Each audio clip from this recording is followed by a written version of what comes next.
is now a movement in the Western world called spiritual activism.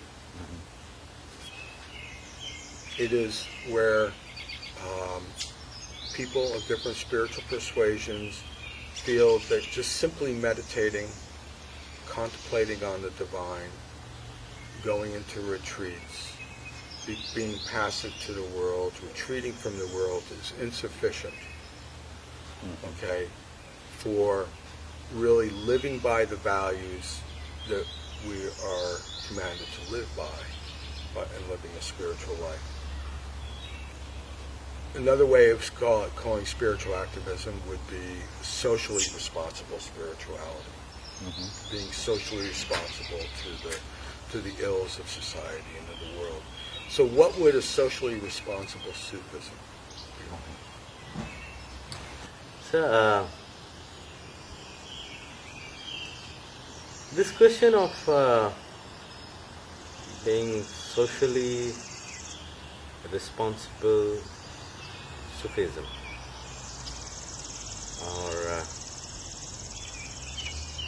and there are many people who probably take spirituality, and especially even in the West, as you have mentioned in your question also, that it is the individual's matter. You meditate, contemplate, do some yoga exercises, right?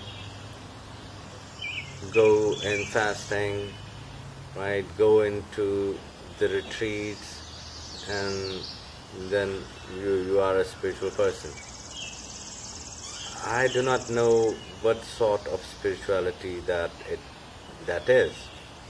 If it is not giving me any meanings to life, I personally do not want tranquilizers for myself, right? I want meaning and the purpose of my life into it.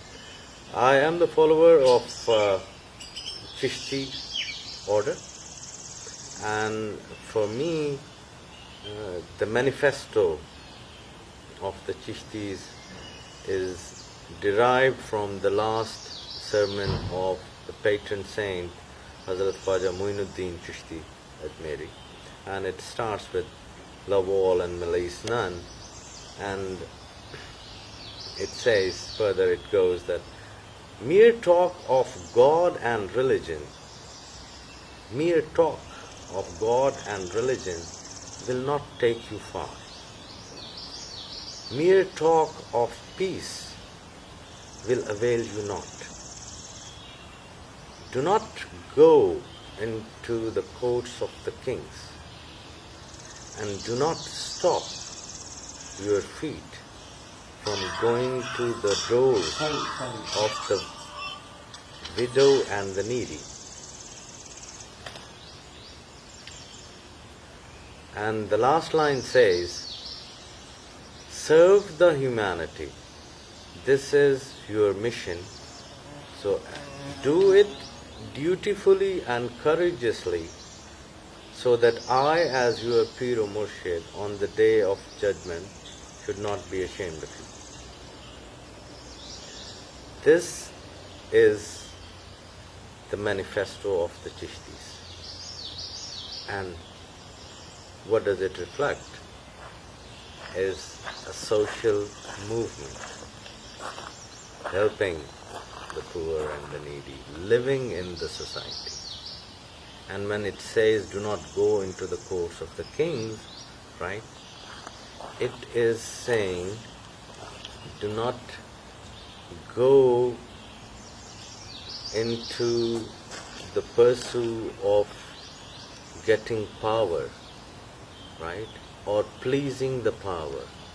Right? Stand with the oppressed. Ask for their rights. Say the truth.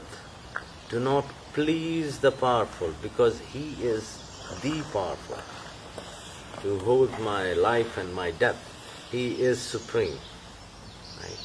So this is a very social model. And the Chishti model is nothing but we find the Creator by serving the creation. So the service of humanity is actually the social part of it. And the life is here, what we are experiencing. And what we are not experiencing, but it is here in this very moment, which we gonna experience later after when we are in graves. But it is happening right now. Right? You were saying that they are not walk by talk, right? They are not walking what they are talking, right? Because they are missing this point. They are looking at hereafter as this is the matter of hereafter. No, this heaven and hell is happening right now. Because if it is dependent on my actions and my needs, then it is the reality of now. What I am doing, what I am sowing, only I am reaping it afterwards. So you are looking for the crops and the fruits afterward, and you are not looking at what you are sowing it right now.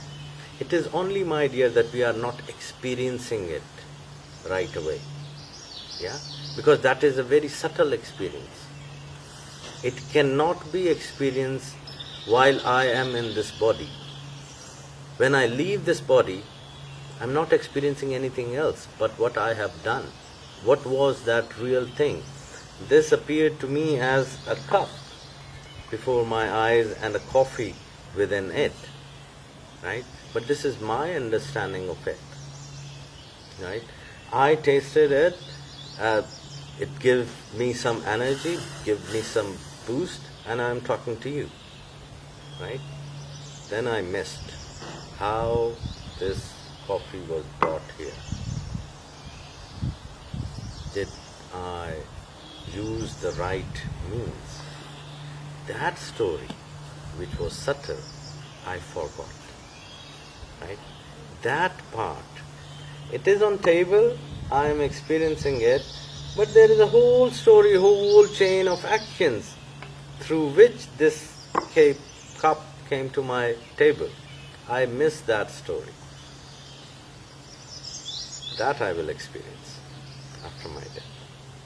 So, the sociology and the social aspect of Sufis and Chishtis is that it's not necessary to go into the jungles and to find God, right? The best medium to find God, well, it says that فَقَدْ أَرْفَ نَفْسَهُ فَقَدْ أَرْفَ رَبَّهُ, that those who know themselves, they know the Lord, right? It is me. It is my fellow human being, right? You are the lesson to me. You are giving me the hints to the Creator. I learn from you. I learn with you. You teach me. Sometime I teach you, right? I do not need to go anywhere. I need to compose myself. I need to know my own cosmology, right? How I am, how I look and perceive at the things. What are my limits? Right? How much I can grab it, how much I can store it. If I store, look at, I mean, we come from East, where, I mean, the psychology is different than from the West. I'm not saying that West should adopt the psychology of the East. No, there is no need. Uniformity in this sense is not beautiful. We are different colors and together we make it a bouquet. But we are very same at the very moment. We have the same fears, we have the same hopes, we have the same desires. Our means are different, our geography is different. Otherwise, we are the same human beings, right? You should not force me to adopt you, your way of life. And I should not force you to, because if we are forcing it, La ikraha fid deen, there is no compulsion in religion. That's what Islam tells. right? It is giving me the principle. So I'm not forcing you. He is telling me that do not force, because if you force, you are violating it. Right? We have to rediscover. This is the hypocrisy. This is the hypocrisy that we believe in something and we act in something else. Means that whatever we are believing is just a mere thought, blah, blah, blah. That's it. Which reflects that we do not have, we are a ship in an ocean without an anchorage. There is no anchor to come back. We are free in this world to realize that there was no freedom. Right.